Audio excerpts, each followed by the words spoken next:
Hello children. So this is the third part that we are doing of tenses.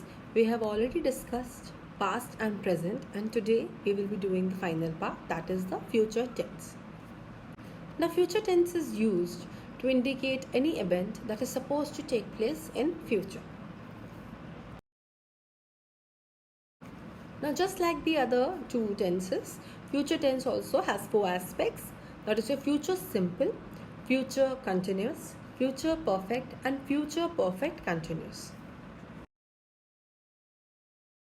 Now let us see the structure of the sentences that we will be forming in future tense. For future simple, you have subject plus will plus verb.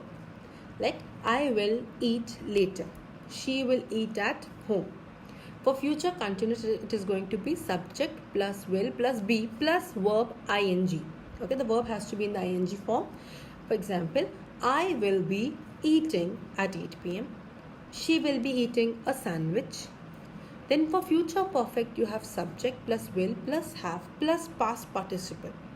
Like she will have eaten all the chocolate. She will have eaten all the chocolate. Eaten is the past form of the verb. Then you have perfect, future perfect continuous, that will have subject plus will plus have plus been plus verb ing. They will have been eating fruit, or we will have been eating all day. Now there are certain ways to use future simple.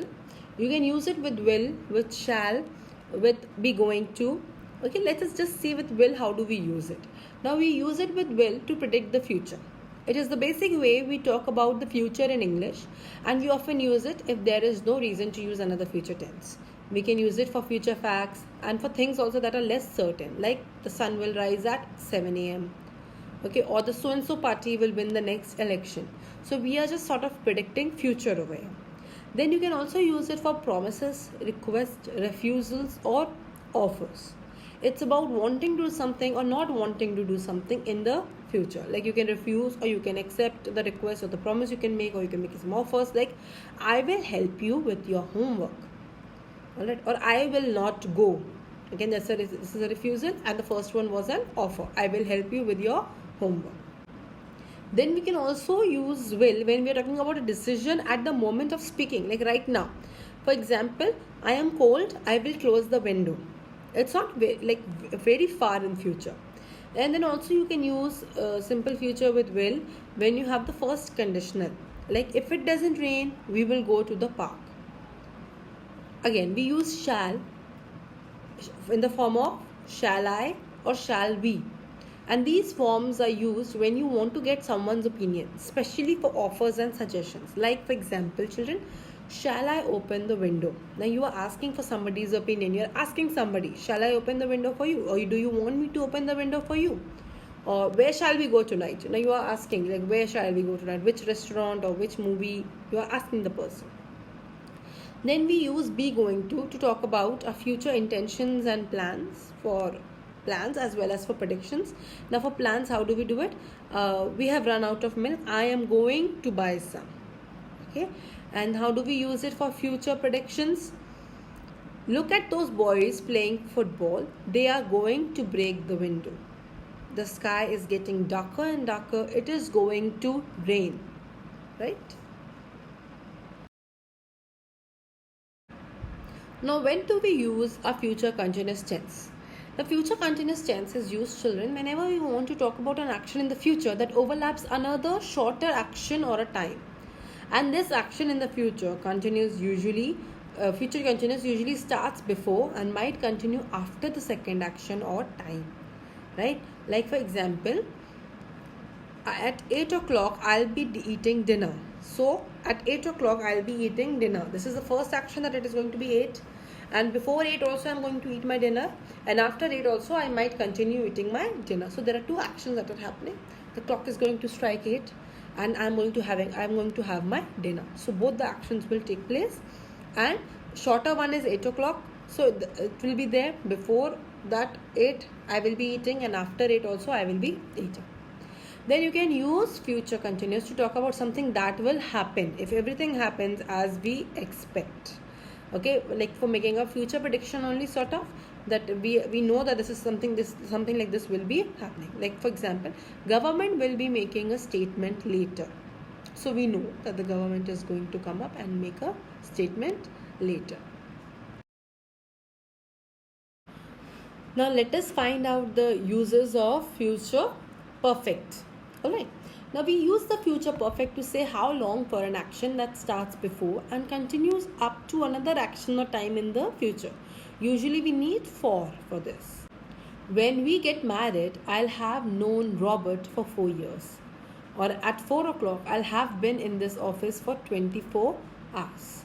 So in this way, we become aware for how long that action had taken place. Okay, like for example, for 4 years or for 24 hours.